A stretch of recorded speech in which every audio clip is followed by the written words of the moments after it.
New Oxford Modern English Book, Class 7, Evening on a Mountain. Complete explanation in Hindi. The valley sunned itself all day, its span curving up two foothills. Then the shadows crossed like wings across its back further.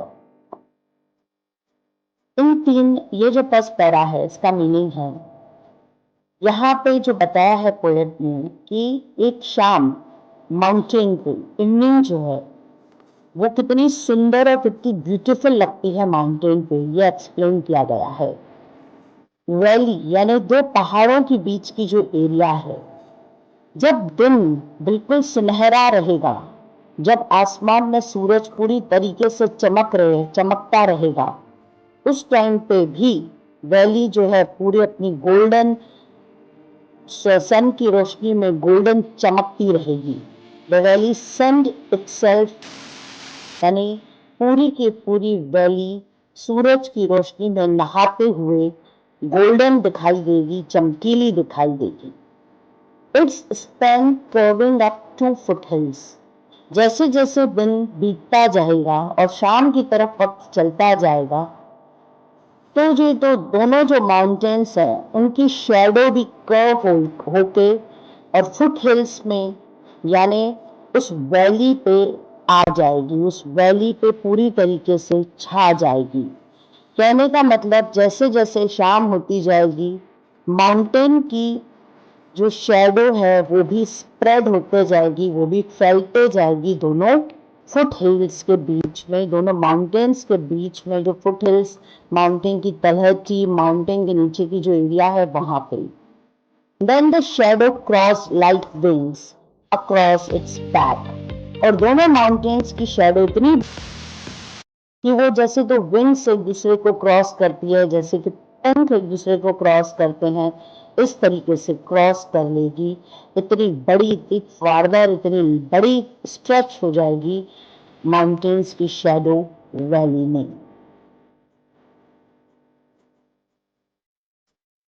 Fairies embroidered a slim lake, stitching silk into its cotton. Crows snipping. How still it was then, the sky thin and hollow. अब ये जो next para है, ये जो next poem का stanza है, इसमें poet बोल रहे हैं, पोएट बताना चाह रहे हैं कि वो जो माउंटेन के बीच की जो वैली है उसमें से जो रिवर जा रही है और दो माउंटेन्स के बीच में जो कि सीन दिखाया गया है उसमें वो बहुत ही सुंदर है और बहुत ही कैची है। द फेरीज यानी बोट्स, जो बोट्स हैं वो जो एक लेक है दो माउंटेन्स के बीच में, उसमें से इस तरीके से फेरीज यानी जो बोट्स जो लोगों को कैरी करती हैं एक प्लेस से दूसरी प्लेस तक के, वो इस तरीके से मूव हो रही है एज इफ की कॉटन के क्लॉथ पे सिल्क की एम्ब्रॉयडरी की गई हो। अगर कोई क्राफ्टमैन स्टिच करे, सिल्क के अच्छे फ्लावर से अच्छी एम्ब्रॉयडरी करे कॉटन के क्लॉथ पे, तो किस तरीके से बहुत सुंदर दिखेगी, उसी तरीके से ये जो फेरीज हैं वो स्लिम लेक पे वैसा ही लुक दे रही है।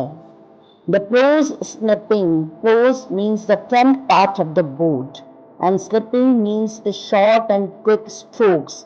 जो बोट की जो फ्रंट पार्ट है और जिस तरीके से छोटे छोटे स्ट्रोक्स लेते हुए बोट आगे जा रही है, वो जो माहौल है, वो जो लेक है उस वक्त एकदम शांत दिख रही है।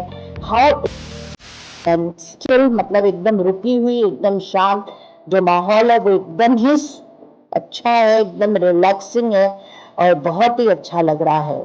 उस वक्त जो स्काई है, जो आसमान है वो भी एकदम शांत है, जो बादल है एकदम थिन है, एकदम पतले से हैं, हॉलो हैं यानी जिसमें पानी नहीं भरा हुआ है, एकदम खोखले जिसको हम बोलेंगे एकदम खाली जो है, वैसे बादल उस वक्त माउंटेन्स के बीच में है और ये भी जो सीन है वो बहुत ही सुंदर दिखाई दे रहा है।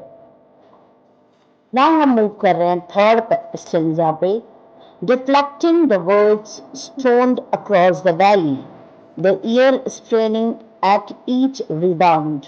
For off, A cloud launched from a rock streaked north like a startled bird. और ऐसे माहौल में अगर कोई चिल्ला दे तो उसकी जो यानी इको जो है, इको का मतलब क्या होता है, जब हम जोर से खाली एरिया में चिल्लाते हैं तो वो वर्ड्स टकरा के चट्टानों से वापस हम तक के आते हैं। तो वो जो वर्ड्स हैं वो डिफ्लेक्ट होके उन स्टोन से जो कि वैली में है उनसे टकरा के जोर से हार्ड हिट करके वापस आ रहे हैं। द ईयर्स, हमारे कानों में उन वर्ड्स का रिबाउंड सुनाई दे रहा है बहुत दूर दूर से आता हुआ।